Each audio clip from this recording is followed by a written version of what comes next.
E0 E20 को मिलाओ, आपका E10 बन गया। टर्बो पेट्रोल जितने भी इंजन थे 2023 से पहले के, सबसे ज़्यादा खराब वो होंगे।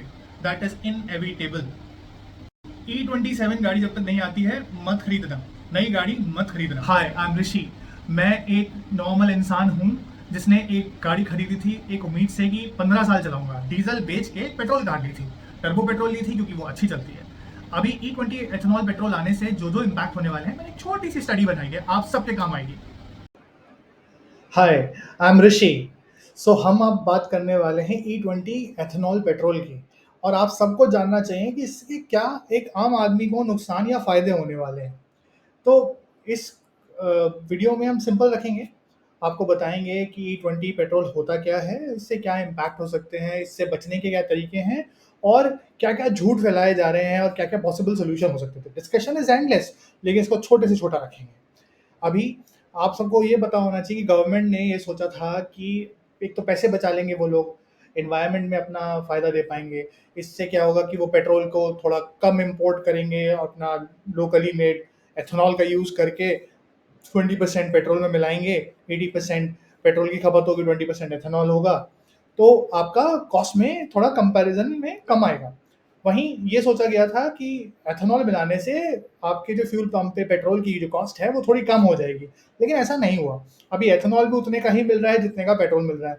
तो जिस फायदे की वो बात कर रहे थे वो फायदा शायद होता हुआ नजर नहीं आ रहा है।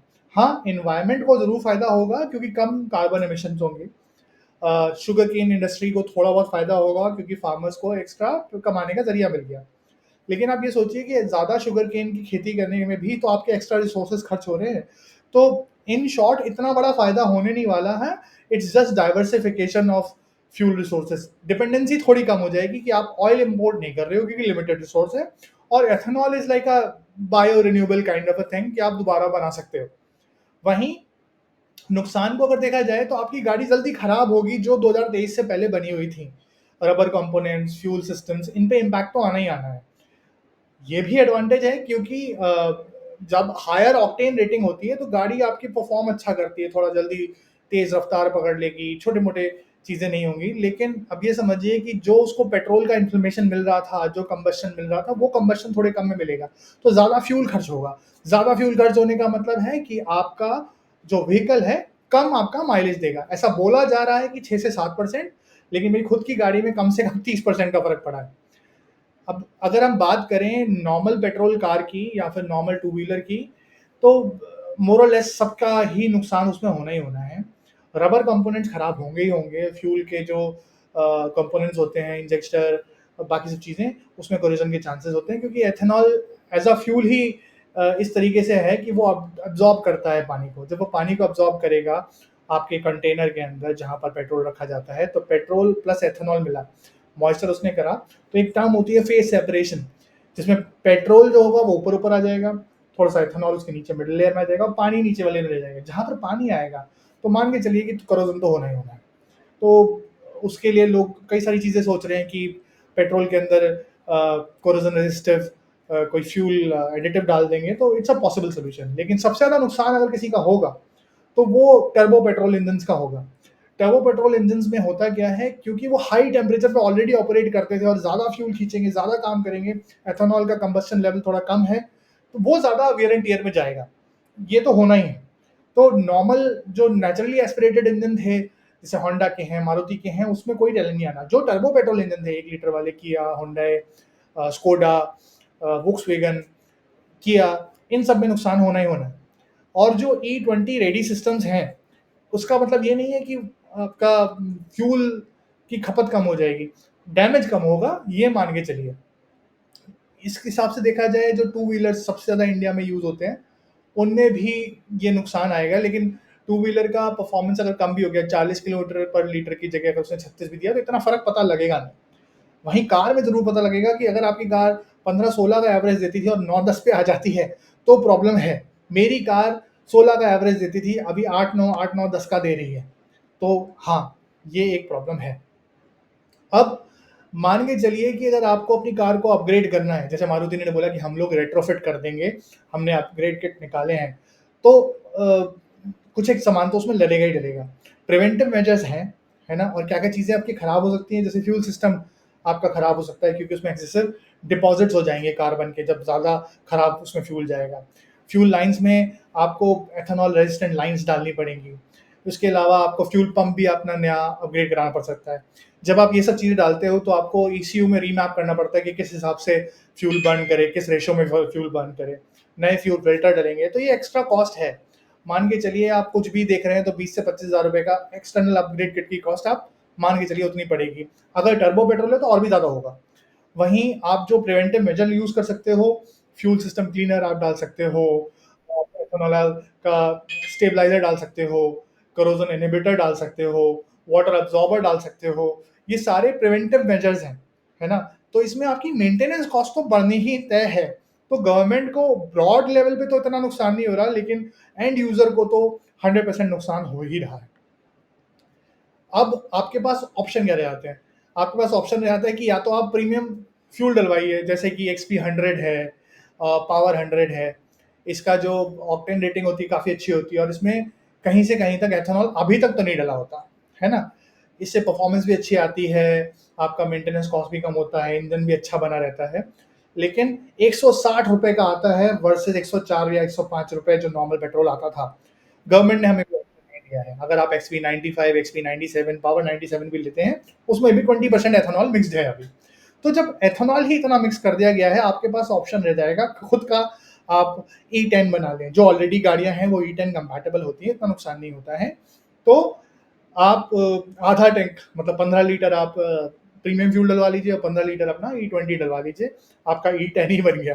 बट ये जुगाड़ ही है ना? इससे इससे आपको गाड़ी के अंदर जो एक्स्ट्रा आप सामान डलवाने वाले थे, वो बच जाएगा। खास तौर से टर्बो पेट्रोल वालों को तो ये करना चाहिए, या तो आप 100% अपना एक्सपी 100 डाल के चलिए, नहीं तो एटलीस्ट 50% तो डाल के चलिए ही चलिए।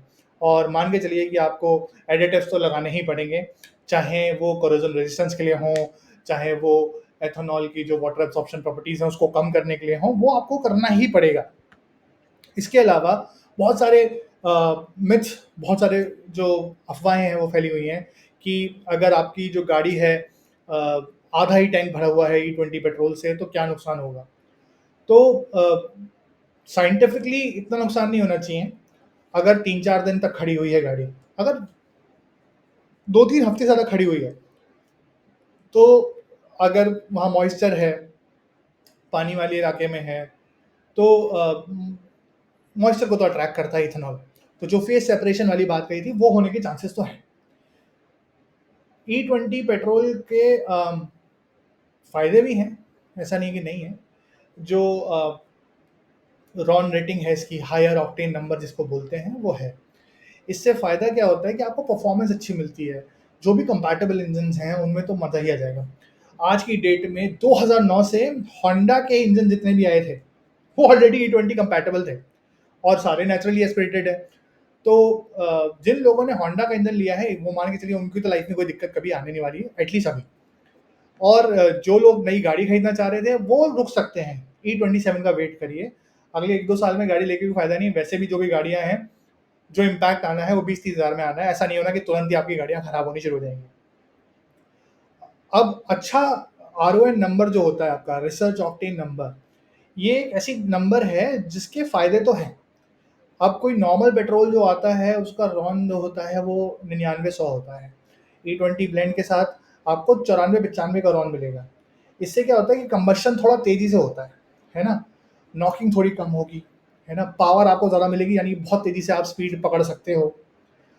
थोड़े कम टेम्परेचर पे भी ऑपरेट करेगी, लेकिन ये सब कुछ एप्लीकेबल है नॉर्मल एस्पिरेटेड इंजन के लिए।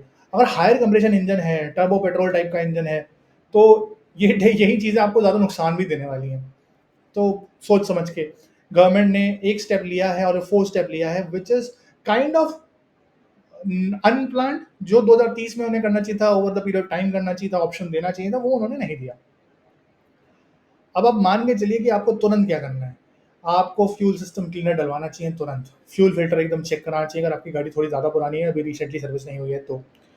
आपको अभी के अभी अपनी रबर फ्यूल लाइन्स को अपडेट करा लेना चाहिए, जो भी लेटेस्ट अपग्रेड किट आपके नियरेस्ट सर्विस सेंटर में अवेलेबल है। हर महीने एथेनॉल का स्टेबलाइज़र अपनी गाड़ी में डलवाइए।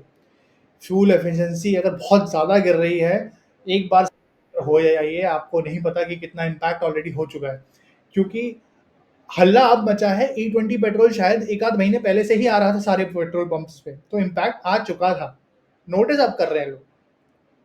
हर क्वार्टर में जाके एक बेसिक चेकअप तो करा ही लीजिए। अगर आपको लगता है आवाज़ ज़्यादा आ रही है, नॉकिंग का इशू है, पिकअप का इशू है, आपकी गाड़ी अगर 2023 से पहले की है, तो ये सब चीज़ें ज़रूरी हैं। आपको क्या करना है, इस समय अपने आप को साइकोलॉजिकली रेडी रखना है कि अगर ये चीज़ें और बढ़ी, जैसे E27 आने वाला है, तो आपको अपनी करंट गाड़ी पे ही रहना चाहिए अभी। This is not the right time कि आप अपनी गाड़ी स्विच करें। गाड़ी को मेंटेन रखें। 20-30 हज़ार किलोमीटर तो कुछ नहीं होना अभी, और 20-30 हज़ार किलोमीटर अगर आप मान के चले तो 2-3 साल आराम से चलेगी आपकी गाड़ी।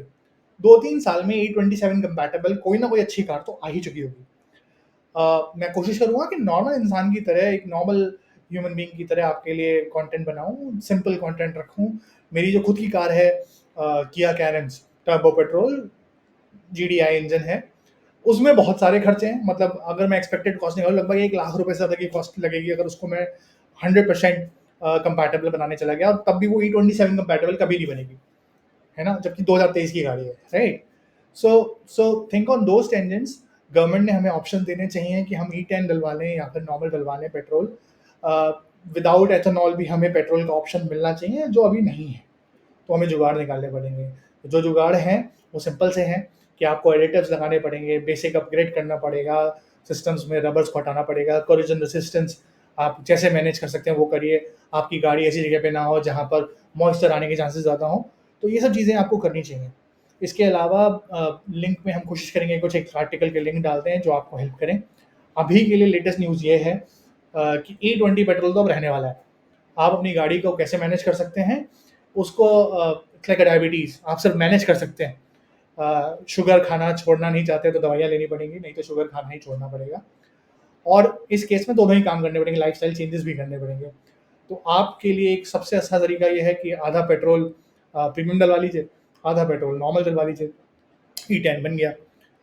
हालांकि ये कोई टेस्टेड थ्योरी नहीं है, बट एक बेसिक है, ये कर सकते हैं। फ्यूल की मिक्सिंग गवर्नमेंट करके दे रही है, हमें क्या पता अच्छा दे रही है कि बुरा दे रही है, हम भी कर सकते हैं। बाकी एडिटिव्स ज़रूरी हैं। आपका सिस्टम अच्छा रहे, फ्यूल सिस्टम ठीक से काम करे, करोजन नहीं होता है, तो आप अपना इंजन का लाइफ स्पैन बढ़ा सकते हैं। Thank you.